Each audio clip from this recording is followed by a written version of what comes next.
Hi, so my name is Cassie, and I'm going to be presenting on subconscious cues in relation to food.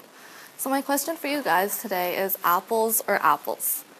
And so, would you rather eat a whole apple or a pre-sliced apple?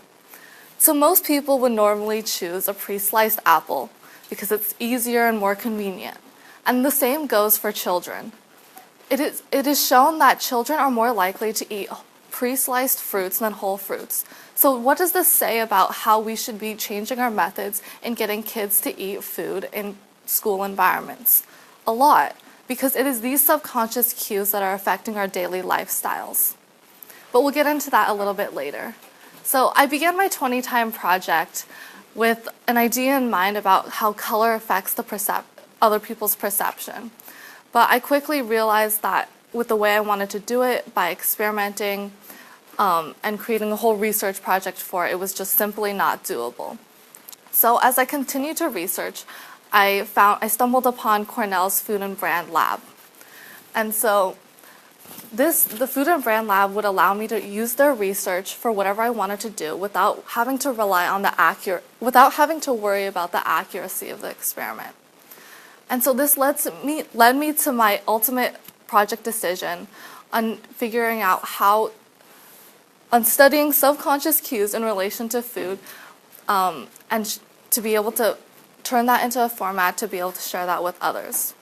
And so since it would probably be really boring for me to discuss everything that I've researched, I'm only going to focus on a couple of points. So one thing that I found really interesting was that one of the Cornell studies showed that men tend to eat larger quantities of food when in the presence of women rather than with other men. And so I think this just shows how clearly our society and culture has pervaded even our eating habits. Another thing was that parents should not be forcing children to clean their plates, as it leads them to consume more and more when they have control of their own portions. And a study by Dr. Brian Wansink, a leading researcher in food studies, showed that on average, people consume 92% of what is on their plate. And that's a lot. So how much should we be putting on our plate in the first place? So when I began preparing for my 20 time talk, I realized how much can be taken from this experience. It's not only time management and procrastination, but also that we should be focusing on how we should be focusing. Since I found that I tended to get really distracted, since there's so many other interesting topics that it can branch out to. And it's like, have you guys ever gone on YouTube and found yourself like going down that black hole where you go video after video? It's that thing, except with articles about food and research. And it just shows how much we can learn from this. So research and more research is probably not everyone's cup of tea, even though I happen to find it really interesting. But it just goes to show how much we can learn from it, as it can show us how we can alter our daily lifestyles in order to improve them.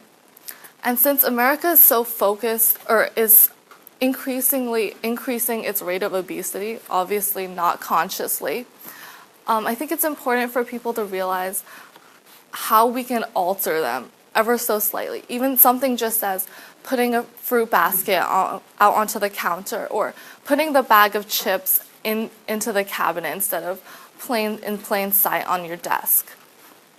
And so I think also in this day and age, people are thinking, oh, what can I do to lose weight or look slimmer or look better on social media? But what we have to realize is that we have to consciously change our surroundings in order to send subconscious signals to our brain to improve our lives for the better.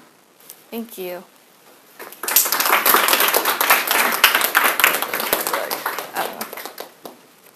Questions for her?